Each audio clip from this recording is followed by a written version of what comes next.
28절, 7절 말씀 봅니다.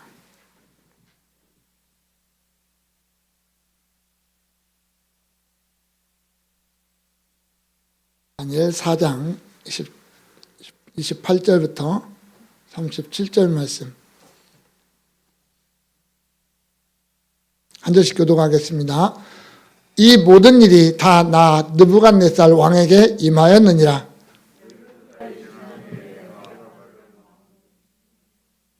나 왕이 말하여 이르되 이 큰 바벨론은 내가 능력과 권세로 건설하여 나의 도성으로 삼고 이것으로 내 위엄의 영광을 나타낸 것이 아니냐 하였더니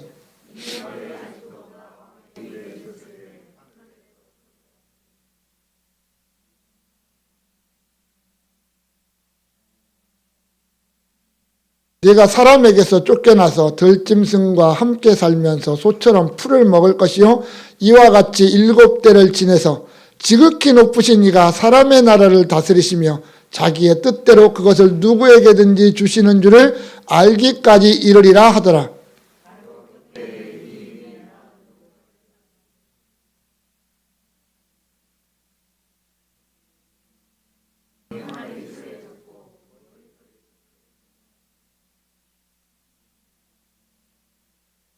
그 기한이 참에 나 느부갓네살이 하늘을 우러러 보았더니 내 총명이 다시 내게로 돌아온지라. 이에 내가 지극히 높으신 이에게 감사하며 영생하시는 이를 찬양하고 경배하였나니 그 권세는 영원한 권세요 그 나라는 대대에 이르리로다.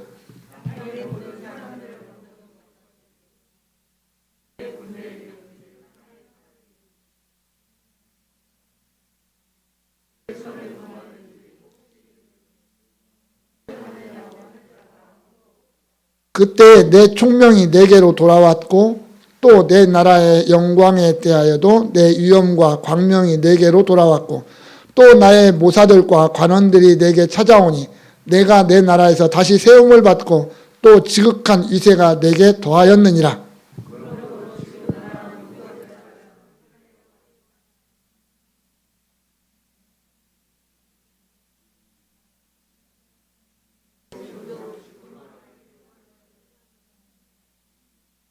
아멘.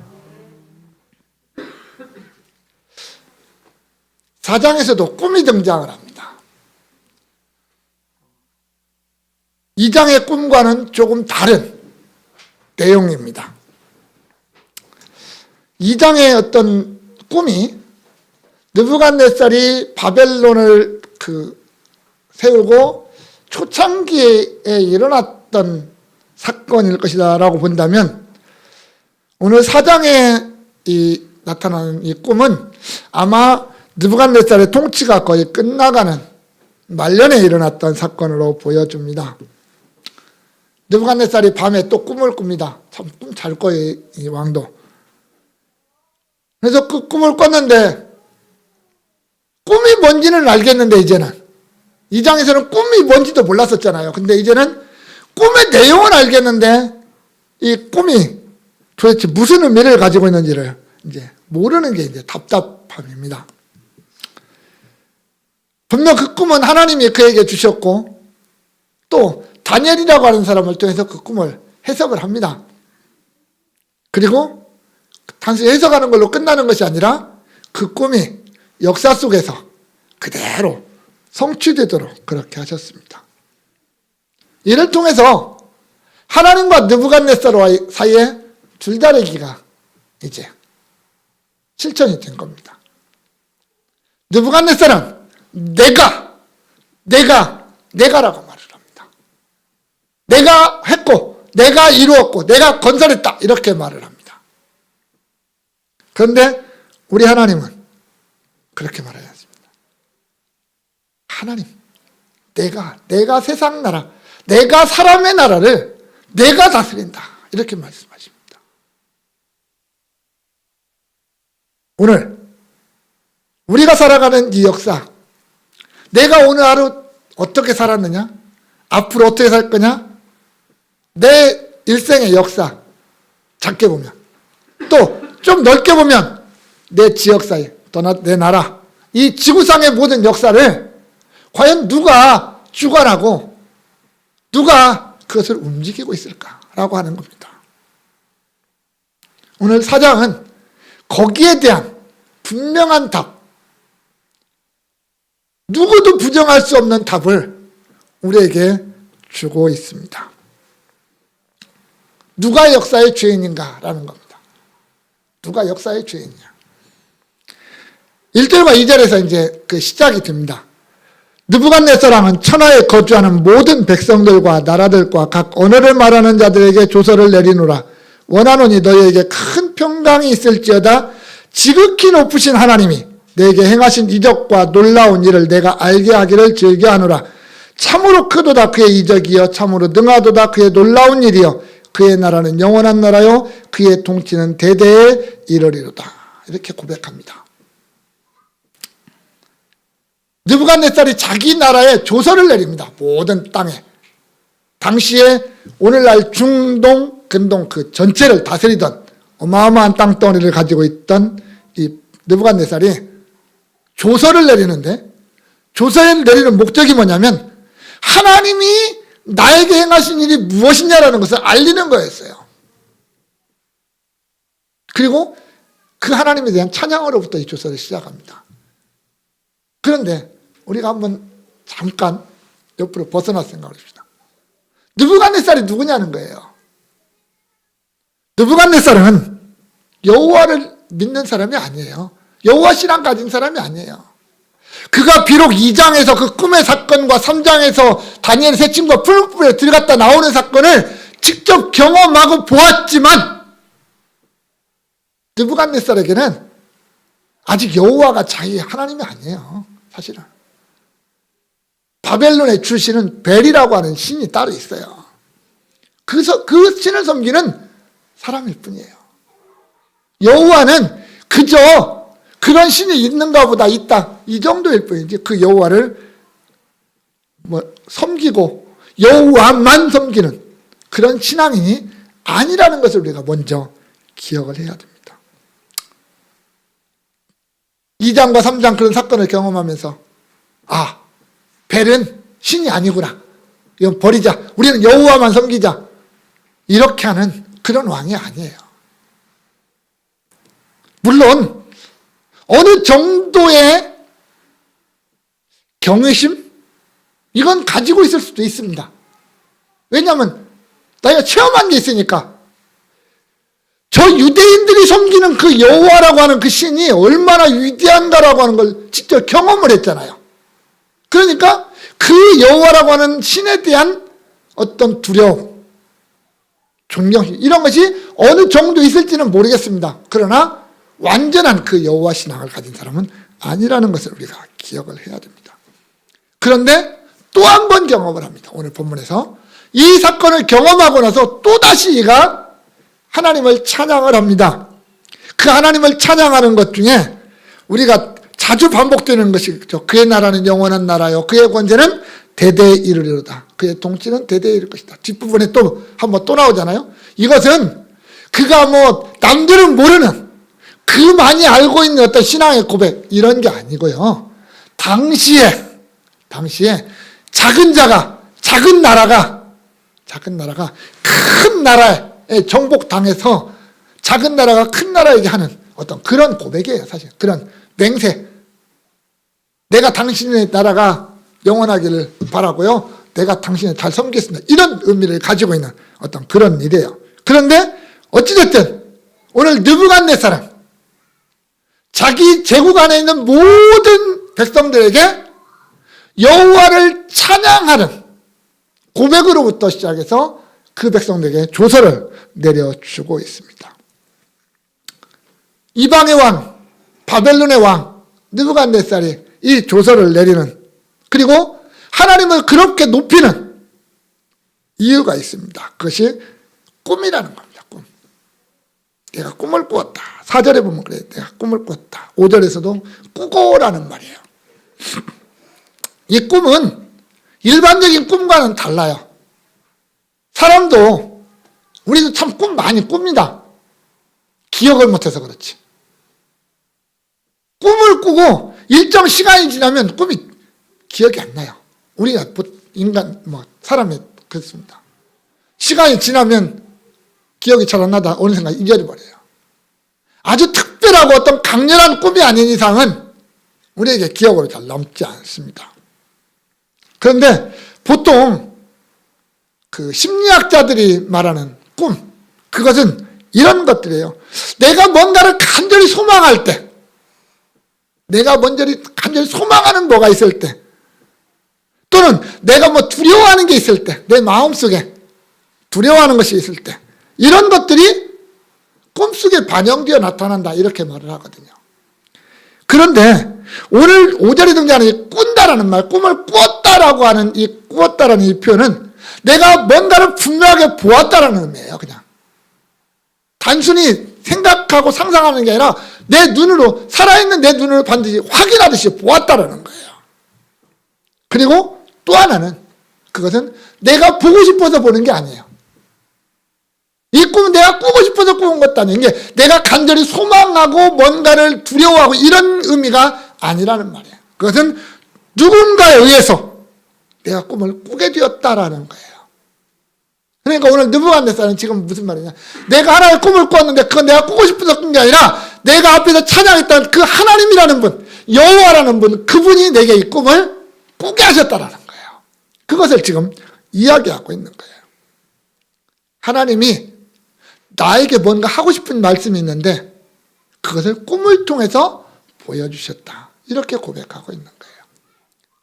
구약시대에 하나님이 당신을 계시하실 때, 당신을 드러내실 때 자주 사용했던 표현 가운데, 그 방법 가운데 하나가 꿈이라는 거거든요. 그래서 선지자들에게도 보여주시기도 하고 때로는 하나님의 사람들에게 꿈으로 보여주시기도 했던 그런 어떤 하나님의 계시의 방법 가운데 오늘은 느부갓네살에게 그걸 보여주셨어요.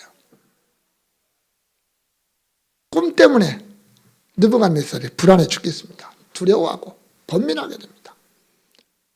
의적이 침입해온 것도 아니고 백성들의 반란이 일어난 것도 아닙니다. 단순히 침상에서 꾼 꿈 때문에 두려워하고 번민합니다. 느부갓네살이 누구냐고요? 그 넓은 영토를 정복했고 다스리는 왕 아닙니까? 두려울 게 뭐가 있겠어요? 세상적으로 볼 때. 그의 말 한마디면 세상이 발발 떠는데 뭐가 아쉽겠느냐는 거예요. 그런데 그 꿈 때문에 오늘 본문에 보니까 그가 두려워했고 번민했다고 그랬어요. 그 꿈 때문에 왕으로서의 어떤 자리를 지키기가 어려운 거예요. 거기에 얽매여 버리는 거죠.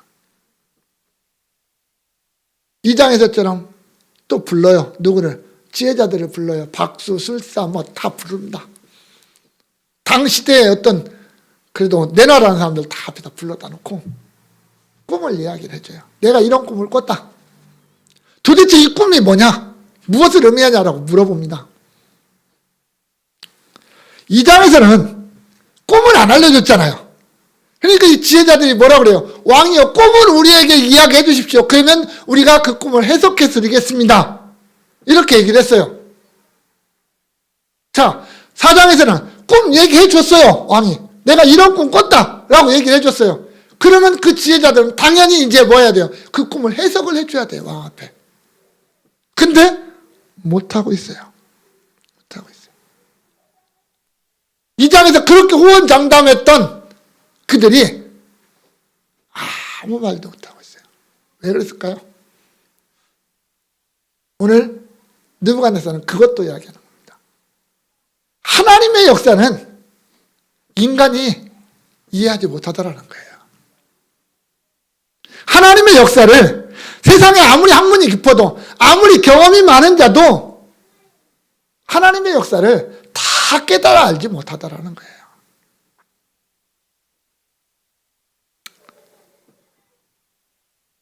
성도 여러분, 우리가 그래요. 내가 살아가는 과정 속에서 내가 만나는 모든 일, 내가 다 이해할 수가 없어요. 사실은 이해 못해요. 이 세상의 역사가 어떤 강력한 나라에 의해서, 어떤 뛰어난 존재에 의해서 나라가 다스려지고 진행되어지는 것이 아니기 때문입니다. 잠언서 16장 9절에 보면 사람이 마음으로 자기의 길을 계획할지라도 그의 걸음을 인도하시는 이는 여호와시니라 그랬습니다. 우리가 아무리 계획을 잘 세우고 철저하게 준비한다 할지라도 하나님이 허락하지 않으면 안 되더라는 거예요. 만약에 내가 계획 세우고 내가 준비한 대로 모든 것이 된다면 우리는 하나님 안 믿어요. 하나님 안 믿어요. 그냥 내가 내 주먹 믿고 말죠. 마태복음 10장 29절에서 예수님이 이렇게 말씀하시죠. 참새 2마리가 한 아사리온에 팔리지 않느냐. 그러나 너희 아버지께서 허락하지 아니하시면 그 하나도 땅에 떨어지지 아니하니라. 날아가는 참새 1마리가 땅에 떨어지는 것, 그 참새 1마리가 내 손에 쥐어지는 것도 하나님이 허락하지 않으면 안 된다는 거예요. 내가 아무리 많은 노력을 하고 내가 아무리 많은 꾀를 써서 내가 잡았다 할지라도 그게 내 능력 아니라는 겁니다. 우리가 살다 보면 그러잖아요. 나에게는 이러한 일이 안 일어날 줄 알았어. 나에게는 이러한 일이 없을 줄 알았어. 나 같은 사람에게는 절대로 이러한 일이 일어나면 안 돼.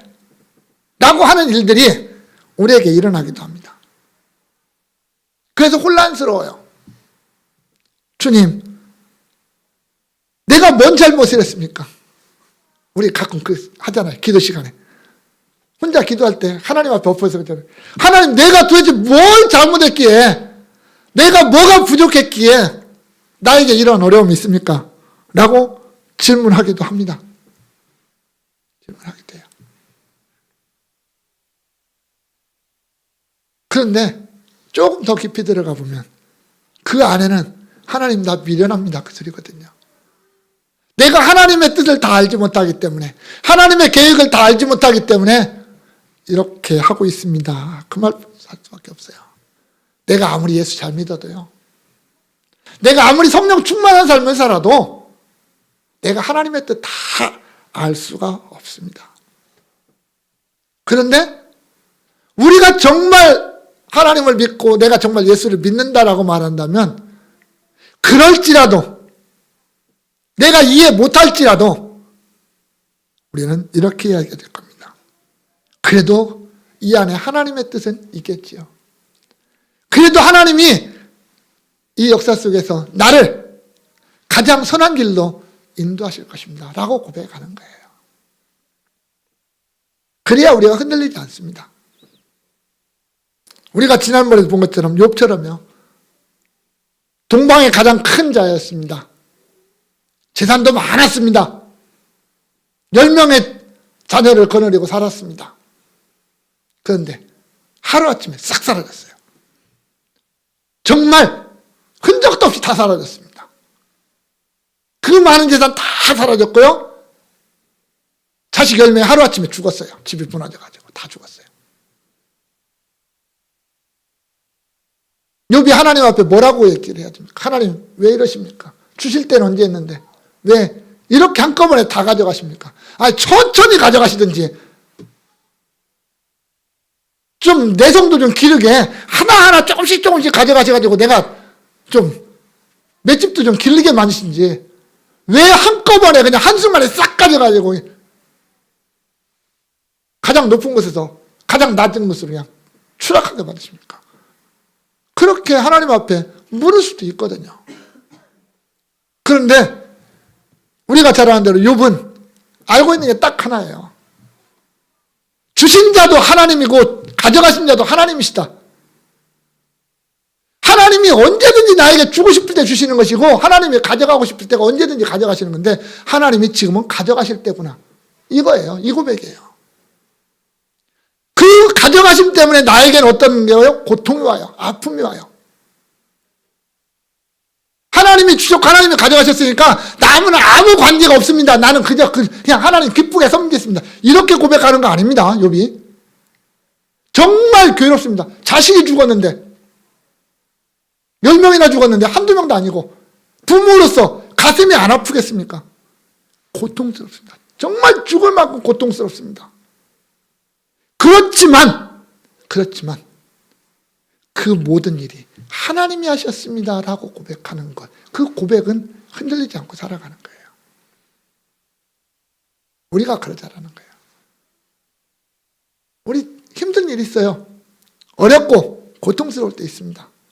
그러나 그 안에서도 우리가 흔들리지 말아야 될 게 그거라는 거예요. 이 고통도, 이 어려움도 하나님의 손에 달려있다. 내가 믿는 그 하나님, 나와 함께 하시는 하나님, 나를 붙잡아 주시고 나를 인도하시는 하나님의 손길 안에 내 고통도 있고 내 어려움도 있는 거예요. 좋을 때만, 평탄할 때만 하나님이 나와 함께 하시는 거 아니라는 사실을 기억하자라는 겁니다. 느부갓네살이 다니엘을 불러요. 해답이 없으니까 이제 막판에 다니엘을 불러요. 왜? 경험이 있잖아요. 예전에 내 꿈도 알려주고 해석도 알려줬던 다니엘이 있잖아요. 다니엘을 불러요. 그래놓고 하는 말이 그래요. 박수장 벨드사사라. 제가 이 말 듣고, 야, 다니엘이 상당히 높은 자리에 앉아있구나. 박수가 아니라 박수장이에요. 장이라는 건 우리가 알다시피 우두머리를 말하잖아요. 그러면 바벨론의 지혜자들 중에서도 우두머리급이라는 거예요. 높은 자리에 앉아있습니다. 네 안에는 거룩한 신들의 영이 있은즉 어떤 은밀한 것이라도 내게는 어려울 것이 없는 줄을 내가 아노니 내 꿈에 본 환상의 해석을 내게 말하라. 이렇게 9절에서 말합니다. 다니엘아. 벨드사살이 이제 다니엘의 바벨론식 이름입니다. 새로 지어진 이름입니다. 벨드사살. 네 안에는 거룩한 신들의 영. 참, 그러니까 제가 그랬잖아요. 아직 이 느부갓네살은 여호와 신앙이 아니라니까요. 자, 네 안에는 남들은 가지지 못한, 남들에게는 없는 특별한 것이 너에게는 있는데 그게 네가 믿는 하나님이라고 하는 그분의 영 아니냐. 그러니까 한번 내 꿈에 이 본 환상, 이것을 좀 해석 좀 해달라는 거죠. 부탁을 합니다. 자, 꿈의 내용을 한번 살펴봅시다. 꿈은 크게 두 번입니다. 하나는 나무에 관련된 것이고 하나는 사람에 대한 거예요. 꿈이 갑자기 바뀌지만 나눠져요. 자, 땅 중앙에 크고 아름다운 나무가 하나가 멋지게 서 있습니다. 그 열매가 얼마나 많았는지 만민이 먹었다. 만민이 먹었다. 새들이, 들짐승들이 그 나무 아래서 쉬고 그 그늘에서 쉬는. 그러니까 한마디로 얘기하면 이 나무 자체가 생명의 중심지가 되는 거예요. 아주 좋은 거예요. 그런 아름다운 나무가 땅 중앙에 세워져 있다, 섰다, 이렇게 말을 합니다. 그런데 그 평화로운 어떤 한순간에 한 순찰자가 등장합니다. 하늘에서 나타난 순찰자가 이 나무를 잘라버리라고 명령을 해버립니다. 나무를 잘라버려라. 한순간에 다 날아가는 거겠죠. 한마디로 얘기하면 잘라버려라. 대신 그루터기는 남겨둬라. 뿌리까지 다 뽑아버려라가 아니라 잘라내고 그루터기, 나무를 잘라낸 밑둥만 하는 겁니다. 그루터기만 남겨놓아라. 다시 말하면 그 거대하고 아름다운 나무가 생명만 유지한 채, 생명만 유지하고 다 사라져버리는 그런 모습입니다. 이게 첫 번째 부분이었어요. 그러더니 갑자기 나무가 잘리고 그루터기만 남고 그걸 뭐 쇠사슬로 묶어놓으라고 이렇게 딱 말을 하고는 갑자기 사람으로 넘어갑니다. 사람이 아닌 짐승의 모습으로 살아가고 있는 모습이에요. 사람이 아닌 짐승의 모습으로 살아가는, 7대를 살아가는 그 모습을 보여줍니다. 그러면서 이 세상 모든 나라는 하나님이 다스리는 거라는 것을 깨닫게 될 거다. 이런 꿈이에요. 자, 느부갓네살이 그렇게 설명을 합니다. 자기 꿈 얘기를 얘기해요. 다니엘이 말을 못합니다. 다니엘이 너무 놀라서 말을 못합니다. 한동안 말을 못하고 있어요. 몸을 떨었다고 그랬습니다. 놀랐다는 말은 단순히 그냥 하는 정도가 아니라 부들부들 떠는 겁니다. 왜 그랬을까요? 그 의미를 알기 때문에 그래요. 몰라서, 그 해석이 뭔지를 몰라서 두려운 게 아니라 그 꿈이 의미하는 바가 너무나도 분명하기 때문에 다니엘은 부들부들 떨고 있습니다. 그래서 하는 말이 뭐예요? 19절에 보면 내 주여 그 꿈은 왕을 미워하는 자에게 응하며 그 해석은 왕의 대적에게 응하기를 원하나이다. 이렇게 말해요. 이건 왕에게 일어나서는 절대로 안 되는 일이라는 말입니다. 다니엘이 볼 때. 우리는 이런 생각도 할 수 있어요. 아니 바벨론이 망해야 유다가 다시 독립할 거 아닙니까? 그렇죠? 바벨론이 망해야 유다가 독립을 할 거 아니에요. 그러면 하나님 이 꿈 그대로 이루어지되 좀 길게 해서 바벨론 완전히 무너지고 우리나라가 독립하기를 원합니다. 라고 할 수도 있잖아요, 속으로. 근데 다니엘은 그러지를 않아요. 그 이유는 이제 나중에 등장을 합니다. 저 뒤쪽으로 가면 다니엘이 왜 바벨론에서 바벨론의 멸망을 위해서 기도하지 않았을까? 바벨론의 멸망을 위해서 그 다니엘이라고 하는 사람이 바벨론의 관리로 살면서 관직에 올라 있으면서 바벨론의 멸망을 원하지 않고 그저 어떻게 보면 호의호식하고 잘 사는 것 같이 그렇게 살았을까라고 하는 이유는 나중에 등장을 하거든요. 그런데 지금 당장 이 꿈이 이 왕에게 이루어지는 것이라면 그리 좋은 일은 아니라는 거예요. 그래서 두렵고 떨리는 거예요. 그러나 어찌합니까? 왕의 명령인데 해석은 해야 될 거 아니에요. 그래서 그 설명을 하기 시작합니다. 하나님, 아니 왕이요, 이 꿈은 하나님이 왕을 통해서 뭔가 하시고 싶은 일이 있는데, 하시고자 하는 일이 있는데 그것을 위해서 왕에게 꿈으로 보여준 겁니다라고 하는 거예요. 그게 24절에서 그렇게 고백하죠. 왕이요, 당신이 교만하지 않아야 됩니다. 교만하지 않아야 됩니다. 하나님이 당신으로 하여금 왕으로 하여금 교만하지 않도록 하기 위해서 이 꿈을 보여주셨습니다. 그 얘기예요. 왜? 바벨론 왕이라고 하는 이 자리가 교만하기에 딱 좋은 자리잖아요. 딱 좋은 자리잖아요. 뒤에 어떤 교만이 등장하는지 이제 나중에 실제에서 등장을 합니다. 자, 이렇게 해서 갑니다. 첫 번째 나무에 대한 겁니다. 왕이요, 나무는 누구라? 곧 왕이시라. 그 아름답고 그 거대한 나무는 뭘 가리키냐면 왕 당신을 가리키는 겁니다. 당신을 통해서 당신이 그렇게 견고하게 크게 자라서 많은 사람들, 이 제국 안에 있는 모든 사람들을 다스리고 그들의 먹을 것과 그들의 평안을 지키는 그런 왕입니다라는 거예요. 여러분, 당시 왕의 가장 큰 책임이 뭔지 아십니까? 성경에 등장하는 수많은 왕들이 있잖아요. 왕들이 왕의 자리에 앉아서 해야 될 가장 중요한 게 있어요. 첫 번째는 뭐냐면요, 나라를 지키는 거예요. 대적으로부터 나라를 지키는 거예요. 이게 왕의 첫 번째 사명이에요. 이게 싸움을 잘해야 돼요, 왕은. 두 번째는 뭐냐면요, 백성들로 하여금 먹고 마시게 해야 돼요. 평안히 먹고 마시게. 그게. 그래서 성경에 등장하는 것 중에서 가장 왕의 모습으로 가장 정확하게 표현하는 것이 어디냐면 시편 23편입니다. 여호와는 나의 목자시네요.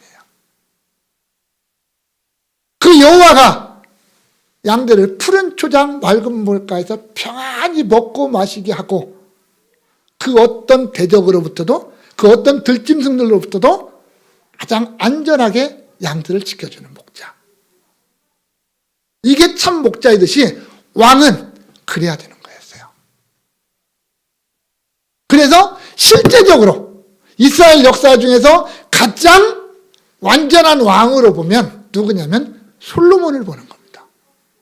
솔로몬 때 대적의 침입도 없었죠. 침입이 없었습니다. 그리고 뭐라고 말하냐면 각 사람이 무화과 나무 아래에서 안연히 살았다. 평안히 살았다라는 거예요. 먹고 마시는데 지장이 없었다라는 거죠. 그게 왕의 역할이에요. 그러다 보니까 왕 아래에서 그 모든 사람들이 왕을 바라보면서 살아가는 거예요. 우리 왕이 우리를 지켜주시고 우리를 먹여주시는 거예요. 그게 절대 권력자 왕이에요. 그러니 왕이 얼마나 뭐라 그럴까요? 이 마음이 올라가고 올라가고 또 올라가겠습니까? 내 나라가 평안하면, 내 나라가 넓어지고, 내 나라가 이렇게 안전하면 왕은 자기가 잘하는 거잖아요. 통치 잘하는 거잖아요.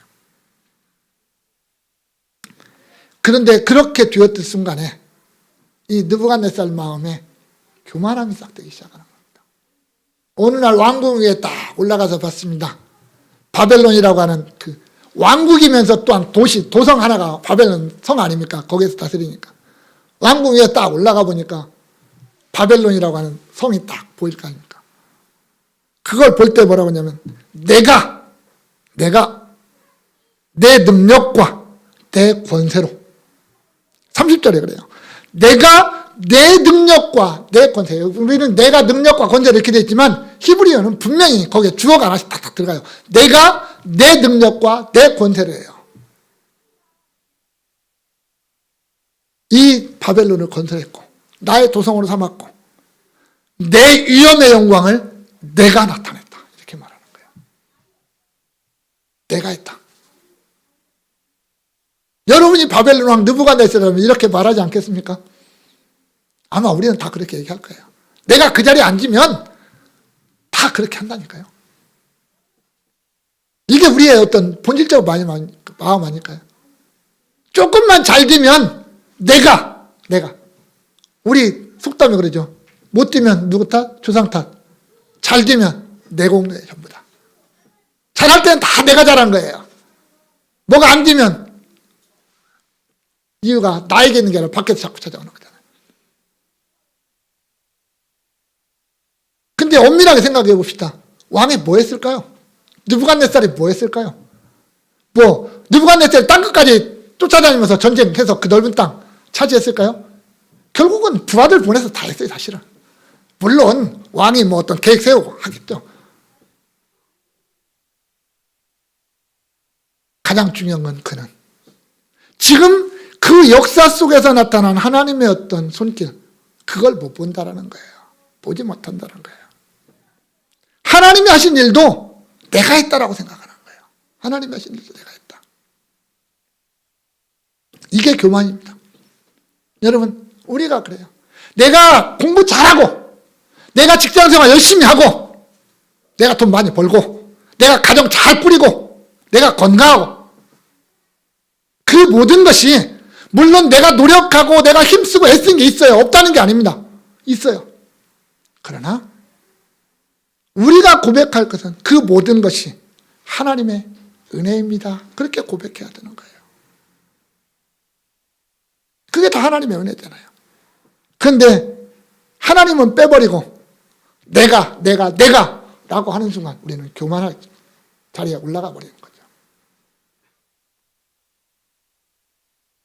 그걸 알려줬잖아요. 미리 지금 알려주는 거잖아요. 느부갓네살이 교만하지 말라고. 그러면은 망한다고. 그러면 안 된다고 이야기해 주잖아요. 근데도 12달이 지난 후에 이렇게 교만해져 버렸어요. 12달 전에, 1년 전에 들은 꿈의 어떤 계시를 무시하고 교만의 극지에 올랐을 때 하나님이 그를 징계하시는 모습은 그거 25절에 왕이 두 번째 부분이잖아요. 왕이 사람에게 쫓겨나서 들짐승과 함께 살며 소처럼 풀을 먹으며 하늘 이슬에 젖을 것이요 이와 같이 7대를 지내라. 7대를 지낼 것이다. 그때 왕이 깨달을 건 뭐냐면 지극히 높으신 이가 사람의 나라를 다스리시며 자기의 뜻대로 그것을 누구에게든지 주시는 줄을 아시리이다. 이렇게 말합니다. 왕이 그 교만의 극치에 있을 때 모든 것을 다 잃게 될 거라는 거예요. 잃는 정도가 아니라 당신이 사람의 모습조차 갖추지 못하는 들짐승처럼 살게 될 거다라는 거예요. 이게 상상이나 되십니까? 바벨론의 왕이라니까요. 느부갓네살이라고 하는 바벨론의 왕이에요. 왕이 단순히 쫓겨나는 정도가 아니라 들짐승처럼 살게 될 거다. 들짐승처럼 살게 될 거다. 왕궁에서 쫓겨나고 짐승처럼 생각하고 짐승처럼 살다가 밤이 되면 당연히 집으로 가야 되는데 집으로 가지도 못하고 들판에서 잠을 자면 하늘 이슬에 젖는 거예요.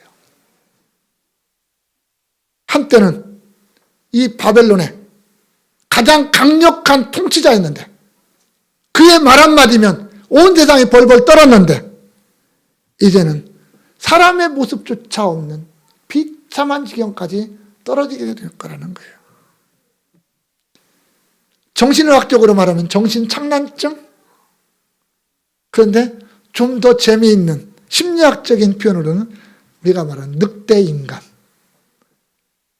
그런 겁니다. 분명히 사람인데 내가 늑대라고 생각하는 거예요. 내가 늑대라고. 그런 질병이 있다고 그래요. 저도 모르는데. 그 질병이라고 보통 생각을 하는데 아마 느부갓네살이 그 병에 걸리지 않았을까 이렇게 말을 합니다. 어찌됐지만 관계없이 그런 삶을 살게 될 거라는 거예요. 우리는 느부갓네살이 어떤 병에 걸렸고 어떤 삶을 살았는지 여기 깊이 들어갈 이유는 없다고 봅니다. 다만 하나님이 하나님의 일을 하실 때 어떤 순서가 있다는 거예요. 아무렇게나 그냥 하나님이 즉흥적으로 야 오늘 이거 하자 내일은 저거 하자 이렇게 하지는 않으신다는 거예요. 하나님의 모든 역사는 아주 질서정연하게 아주 치밀한 계획 속에서 진행되더라라고 하는 것을 볼 수가 있습니다. 하나님이 느부갓네살에게 꿈을 꾸게 하셔요. 그리고 다니엘을 통해서 해석하게 하셔요. 그리고 나서 그 꿈대로 그 해석대로 정확하게 이루어지게 하시는 분이 우리 하나님이십니다. 우리의 어떤 성경의 역사가 그렇고 일반적인 역사가 그렇습니다. 아브라함 시대 역사에서 우리가 보면 오늘날 우리의 기준으로 보면 참 답답해요. 답답할 수밖에 없어요. 시대가 흘러가면 갈수록 그게 많은 발달을 경험하잖아요. 제가 태어날 때만 해도 세상에 컴퓨터라는 게 단어들 자체를 몰랐잖아요. 근데 지금은 아기들 태어나면 이미 손바닥 안에 컴퓨터가 있어요. 그런 시대 아닙니까? 역사의 어떤 발전 그런 거잖아요. 성경도 그래요. 하나님의 계시도 그렇게 나타나요.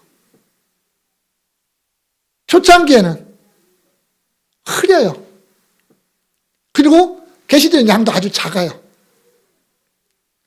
시대가 흘러갈수록 더 풍성해지고 더 뚜렷해져요. 그러다가 그 구약에 예언된 모든 것들이 분명하게 현실 속에 딱 나타나는 것이 예수의 사건이에요. 우리가 구약은 오실 메시아라고 그러잖아요. 오실 메시아에 대한 이야기라고 그러잖아요. 근데 창세기에 있는 메시아의 모습과 말라기에 있는 메시아의 모습은 달라요. 다른 게 아니라 창세기에 있는 메시아의 모습은 너무나 흐려요. 잘 못 알아들어요. 이거 갖고는. 여자의 후손이라고 말하는데 이 여자의 후손이 어떤 여자의 어느 정도인지 몰라요. 근데 이사야는 그로부터 어마어마한 시간이 흐르게 나타난 이사야는 그 여자의 후손이 뭐예요? 처녀의 몸에서 탄생할 거다라는 것까지 예언을 해요.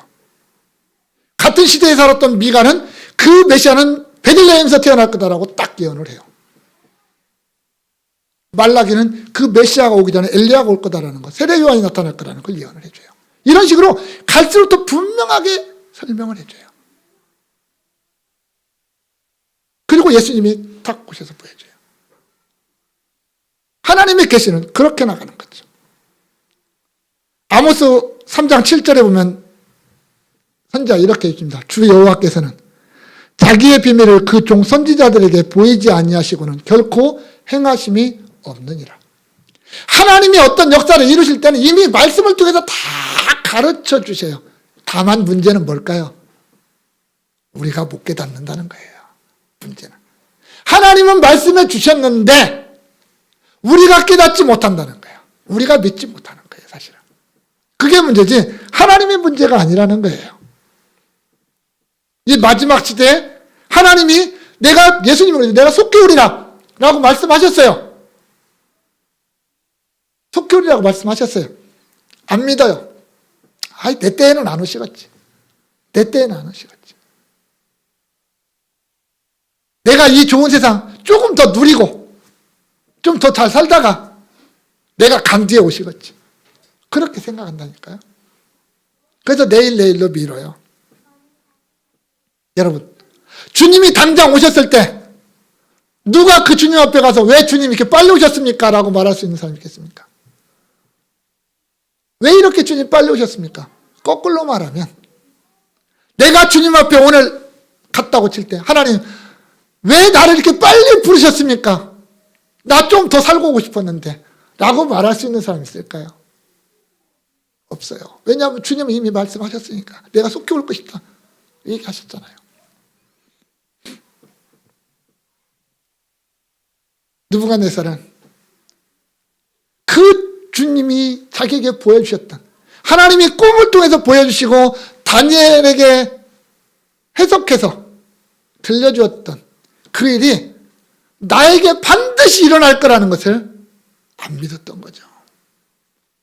처음에는 믿었는지 모르겠어요. 그런데 잊어버리는 거예요. 한 1년 지나니까 잊어버렸어요. 그런데 28절, 오늘 우리가 읽었던 28절에 뭐라 그래요?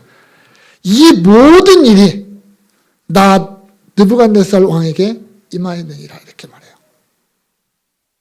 1년이 지나고 나서 그 1년 전에 꿈을 꾸고 해석했던 그 일이 하나도 빠짐없이 나에게 다 일어났다.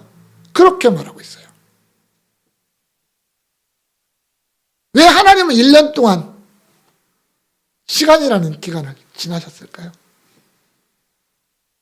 말씀해 주시고 곧바로 실행하지 않고 1년이나 그것을 기다리셨을까요? 어떻게 보면 하나님의 참으신 시간일 수도 있고요. 느부갓네살이 하나님 앞에 정말 겸손해지고 더 낮아지기를 기다리셨던 시간일 수도 있습니다. 왜냐하면 다니엘이 그 꿈을 해석한 다음에 앞으로 하나님이 이러한 일을 하실 것입니다. 이렇게 해놓고 끝낸 게 아니에요. 하나님이 이런 일을 하실 거니까 왕이 하나님 앞에서 어떻게 살아야 됩니다라고 이야기를 했거든요. 27절에 보면 그런즉 왕이여 하나님이 이러이러한 계획을 가지고 있습니다. 그런즉 왕이여 내가 아뢰는 것을 받으시고 공의를 행함으로 죄를 사하고 가난한 자를 긍휼히 여김으로 죄악을 사하소서. 그리하시면 왕의 평안함이 혹시 장구하리이다. 이렇게 말해요. 무슨 얘기예요? 왕이여 하나님 앞에서 하나님의 법을 따라서 사십시오. 하나님의 말씀을 실행하면서 사십시오. 그 얘기는 뭐예요? 여호와 하나님을 인정하고 그 하나님의 다스리심을 고백하고 그 하나님 앞에서 겸손해지십시오. 그 얘기예요. 왕이 이 제국을 다스린다고 왕이 형통하다고 교만해지면 안 됩니다. 하나님 앞에서 교만은 절대로 안 됩니다. 그건 넘어짐의 앞잡입니다. 멸망의 선봉입니다. 그러니까 교만하지 마십시오. 하나님 앞에서 겸손해야 됩니다. 다니엘이 그렇게 간언했던 거예요. 여러분 이게 쉬운 얘기는 아니잖아요. 어떻게 왕 앞에서 교만이라는 단어와 겸손이라는 단어를 말할 수 있겠습니까? 당시 시대를 생각할 때 신의 아들이라니까요. 그런데 1년이 지나서 그거 다 잊어버렸어요. 잊어버리고 하는 말이에요. 내가 내 능력과 내 권세로 이 일을 했다. 그래서 내 위엄과 내 영광을 나타냈다. 하나님이 이 모든 일을 하시고 이 모든 일을 통해서 하나님이 영광을 나타내셨다. 이게 어떻게 보면 우리의 정답이잖아요. 우리가 말할 수 있는 정답. 그런데 없어요. 철저하게 나예요. 내가 다 했다. 그 말이 끝나기도 전에 하늘에서 음성이 들립니다. 느부갓네살 왕아 네게 말하노니 나라의 왕위가 내게서 떠났느니라. 내가 다 해놨다고 그들이 빵 쳤는데 하나님은 뭐라고 그래요? 아니야. 그 중에 네 거 하나도 없어. 네가 권세와 네가 능력으로 네 위엄과 네 영광을 나타냈다라고 너는 말하지만 네가 아무것도 없어. 그 얘기예요. 다 너희 떠나고 네가 아무것도 없어. 네가 한 거 아무것도 안 남았어. 그 얘기예요. 아무리 강대한 나라를 할지라도, 아무리 강한 나라, 아무리 그 위대한 나라를 할지라도 이미 너에게서 떠났어. 그거 네 거 아니야. 하나님은 그렇게 말씀하시는 거예요. 하나님이 하신 일을 하나님의 것이 아니고 내 것이라고 말했을 때 하나님이 다 가져가 버리는 거죠. 야, 그거 네 거 아니야, 내 거야 라고 하는 거예요. 하나님이. 왕궁에서 쫓겨나서 7년 동안을 들판에서 살았습니다. 사람답게 살지 못했습니다. 7년 동안. 자기가 본 환상에 따르면 독수리처럼 손발톱이 늘어난다. 이게 가꾸지 못했다라는 거죠. 사람답게 가꾸지 못했다라는 거겠죠.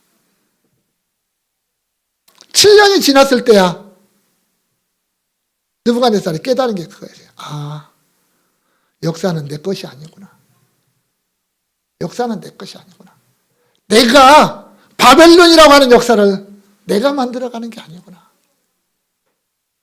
그건 저 위에 있는 그 옛날 그 1년 전 다니엘이 말했던 그 하나님이 하시는 거였구나. 그걸 깨달았는데 7년 걸렸습니다.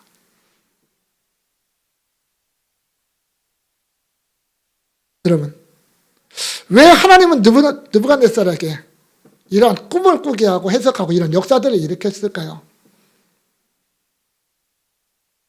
오늘 본문의 내용을 4장을 전체 읽으면 3번 반복되는 말이 있습니다. 우리 옛날 국어 공부할 때 그랬잖아요. 반복되는 건 강조하는 것이고 그게 주제라고. 17절과 25절과 32절에 보면 약간씩은 뭐 단어가 다르지만 또 비슷한 표현이 등장합니다. 그게 뭡니까? 지극히 높으신 이가 사람의 나라를 다스리며 자기의 뜻대로 그것을 누구에게든지 주시며 또 지극히 천한 자를 그 위에 세우시는 줄을 사람들이 알게 하려 함이라. 그거예요. 지극히 높으신 이 하나님이 사람의 나라를 다스리더라 하는 거예요. 우리 하나님은 우리와 동떨어져서 하늘에 계시고 나는 땅에 있고 따로따로, 하나님은 하나님대로 나는 나대로, 그게 아니라 우리 하나님이 이 땅에 사는 나의 모든 것을 다스리시더라는 거예요. 다스리시더라. 때로는 하나님이 원하시는 대로 주기도 하고 걷어가기도 하세요. 내가 간절히 원해서 얻었다고 해서 내 것이 아니라는 말이에요.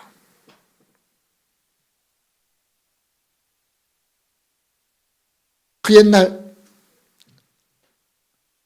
출애굽한 이스라엘 백성들이 광야 40년을 지나고 모압 평지에 쭉 진을 치고 있습니다.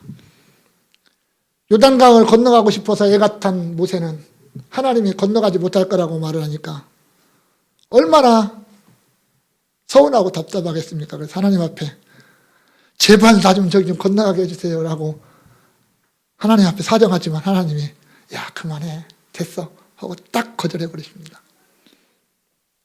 이스라엘 백성들 앞에 설명을 합니다. 마지막 설교를 하는 게 이제 신명기서잖아요. 거기에 이런 말씀이 있습니다. 너희가 들어가서 저 땅에 들어가서 잘 먹고 잘 살 거다. 그때 너희들이 조심해야 될 게 하나가 있다. 그게 뭐냐면 내가 수고하고 내가 열심히 노력해서 이 먹을 것을 내가 얻었다 라고 생각하지 마라 하는 거예요. 생각하지 마라. 그렇게 생각하지 마라. 왜냐하면 하나님이 너희에게 재물 얻을 능을 주셨기 때문이다라는 거예요. 여러분, 내 주머니 속에 돈이 들어있죠? 돈이 들어있잖아요. 그게 우리는 내가 열심히 일을 했고 내가 땀을 흘렸고 내가 노력해서 얻은 내 결과물 아니라고는 말을 못하겠죠? 그러나 그 앞에 내가 열심히 노력하고 일하고 땀을 흘릴 수 있는 능력을 우리 하나님이 내게 주셨다는 걸 잊지 말자라는 거예요. 내가 오늘 하루 살았던 역사, 내가 한 달을 살았던 역사, 내가 1년을 살았던 그 모든 역사는 진짜 주인은 하나님이셨다라는 거예요. 내가 주인이 아니라. 내가 살아온 게 아니라 하나님이 나를 살게 하셨다라는 거예요. 그렇게. 그거 잊지 말자라는 거예요. 오늘 다니엘 사장은 거창하게 한 나라를 상대로 이야기를 한 겁니다. 왕이라고 하는 것과 나라를. 그러나 이거 조금 밀어놓고 나 개인으로 딱 가져오면 그렇게 되는 거예요. 하나님이 하시지 않은 일은 아무것도 없다. 내가 지금까지 10년을 살았던 20년을 살았던 내가 내 똑똑함으로 내 지혜로 내 능력으로 한 게 아니라 하나님이 나를 그렇게 하셨다라고 하는 거 잊지 말자라는 거예요. 하나님이 나라를 세우시기도 하고 폐하시기도 하십니다. 하나님 그래서 내가 사울을 폐하고 다윗을 세웠다라고 말씀하셨잖아요. 바벨론이라는 나라 있기 전에는 아수르라고 하는 큰 나라가 있었습니다. 흔적도 없이 사라지고 바벨론이 세워져요. 근데 바벨론의 역사가요 100여 년밖에 안 된다니까요.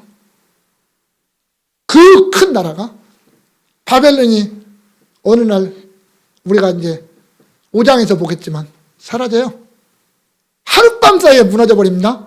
그리고 페르시아라고 하는 제국이 등장을 해요. 페르시아요? 오래 볼까요? 우리가 잘 아는 알렉산더한테 멸망을 당해버리는 것이 페르시아 아닙니까? 헬라한테 무너져요. 헬라 얼마나 위대한 나라냐면 모든 문화가 헬라 문화잖아요. 여러분 우리가 지금 헬라 문화의 영향을 받고 살아갑니다. 사실은 헬라 문화의 영향을 받고 살아요. 성경에 기록된 모든 문화들이 헬라 문화들이 많아요. 신약은 특히 다 헬라 문화예요. 헬라어로 기록이 되어 있잖아요. 그만큼 로마가 다스렸어도 헬라의 문화를 무시를 못할 만큼 헬라는 어마어마한 나라잖아요. 근데 사라졌어요. 로마한테 정복당하고 없어졌어요. 예수님 당시에 그 로마 세계의 모든 길은 로마로 통한다라고 큰소리 쳤지만 지금 로마는 어떻습니까? 아주 작아요. 다 끝나버렸어요. 그게 하나님의 역사라는 거예요. 사람은 우리가 영원할 것 같고 내가 모든 걸 다 할 수 있을 것 같다고 큰소리 치지만 아니라는 거예요. 역사는 철저하게 하나님의 주권대로 하나님이 원하시는 대로 하나님이 뜻하시는 대로 하나님이 말씀하시는 대로 진행되더라는 거예요. 주님이 내가 다시 오리라 라고 말씀하셨으면 다시 오실 때까지 역사가 가는 거예요. 어떻게 가는지 관계없습니다. 반드시 거기에 도달하고 마는 거예요. 그게 하나님이죠. 오늘 우리가 잊지 말자. 그걸 기억하자. 내가 아무리 잘났어도 내가 아무리 못났어도 내가 아무리 강해도 내가 아무리 약해도 이 모든 것이 내 강함과 약함 내 지혜로움과 어리석음이 하나님에게 달려있다. 하나님이 붙잡고 계신다. 잊지 말자라는 거예요. 그리고 그 앞에서 겸손하자는 거예요. 교만하지 맙시다.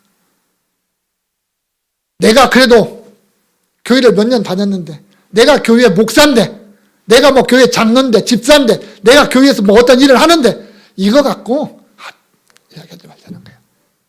그거 내가가 아니라 하나님이 나를 여기에 세우셨고 하나님이 나로 하여금 이 일을 감당하게 하셨고 내가 감당할 수 있는 지혜와 능력을 나에게 주셨다라는 것을 잊지 말아야 되죠. 그래야 겸손할 수 있습니다. 그런 겸손한 자가 결국 하나님의 일을 하는 것이고 하나님의 사람처럼 살아갈 수가 있다라는 거죠. 원하기는 우리 모두가 정말 내가 오늘 하루 정말 힘듭니까? 어렵습니까? 복잡합니까? 아니면 어떤 사람은 좀 평안하겠죠. 그 모든 것 잠시 내려놓고 하나님 이 모든 것이 하나님의 손에 있습니다. 이 안에서 내가 하나님의 뜻을 거스르지 않고 내가 하나님의 뜻대로 살아갈 수 있게 달라고 하나님 내게 지혜 주시고 내게 능력 달라고 우리는 기도하면서 더 겸손하게 낮아지면서 그렇게 오늘 하루를 살아야 되고 또 우리에게 주어진 날들을 살아가야 될 겁니다. 그러면 어느 순간 언젠가 내가 그분 앞에 설 때 그분이 나를 향하여 잘했다. 잘했다. 너 잘 살다 왔어. 그렇게 말씀하실 날이 있을 거라는 거예요. 그것이 우리가 받을 수 있는 가장 최고의 영광이 될 겁니다. 원하기는 우리 모두가 정말 그런 믿음 속에서 정말 나의 모든 것이 하나님의 것입니다 라고 고백하면서 살아가는, 그리고 그 마지막에 영광의 자리에 함께 설 수 있는 저와 여러분들 될 수 있기를 주님의 이름으로 축원합니다. 하나님, 우리가 다 같이 기도하실 때 정말 하나님 나에게 그런 어떤 믿음, 모든 것이 하나님의 것입니다 라고 할 수 있는 그런 고백 속에서 살아갈 수 있고, 또 절대로 하나님 앞에 교만하지 않는 겸손한 나 자신의 삶이 될 수 있게 해달라고 우리 통성으로 같이 기도하도록 하겠습니다. 자비하신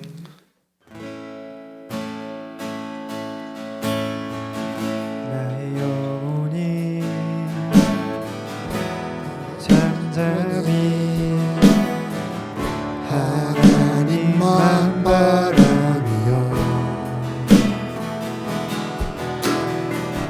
나의 구원이 그에게서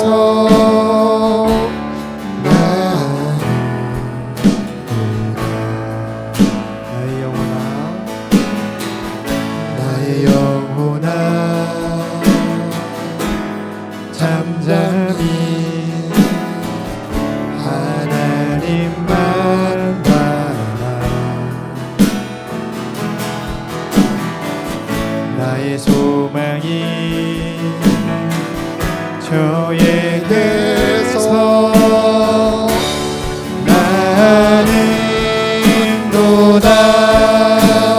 오직 주만이 나의 반석, 나의 구원이시니